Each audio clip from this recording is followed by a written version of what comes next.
呢啲就係我創造出嚟嘅終極強人嘅最強力量嚟啦！係佢兩個喎。喂，二姐，決賽我會嚟同你打氣嘅。真係好多謝你啊，決田師兄。阿靜，你千祈唔好誤會喎，我今次嚟唔係為咗同你打氣噶，我係為咗出年嘅錦標賽特登走嚟呢度視察敵情噶啫。做夢啊！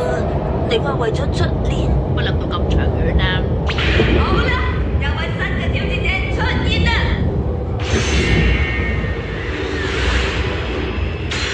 嗰部機好似係鳳凰，好似唔係喎。呢幾日我都冇出現過，唔係因為走咗去玩，而係集中精神改裝我嘅拍檔。仲有，今次嘅獎品將會由我呢個意大利型男同埋新生鳳凰高達包辦。點解我唔知㗎？我嘅對手係世界錦標賽嘅8強嚟㗎。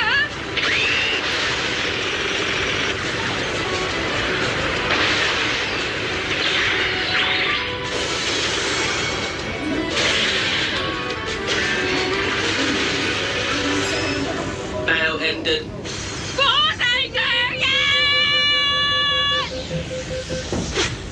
F5。乜佢成個細路仔咁㗎？佢咁嚟大蝦細嘅。葉子同學，班長，你話咩話？想踩部新嘅高達模型啊？唔係我啊，係雅娜小姐啊。你跟住說明書講嘅咁，固定我 PC 交嘅位置之後，就可以夾埋兩件零件㗎啦。係咪咁啊？係啊，你好有天分喎。許結成師兄。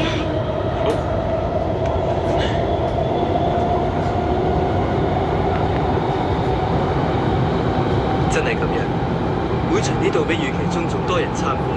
我之前就已經覺得啲帕拉夫斯基粒子應該會唔多咁，睇嚟估中咗。做咩啊？玩偵探遊戲啊？喂 ，Caroline， 點解你喺度嘅？咩啫？咁話晒我係你嘅未婚妻嚟噶嘛？個關係自動 upgrade 嘅。今次咪啦。放心啦，我已經滿街跟住佢噶啦。嗰個貨車去嘅地方就係帕拉夫斯基粒子製造工場，嗰度有製造粒子嘅秘密。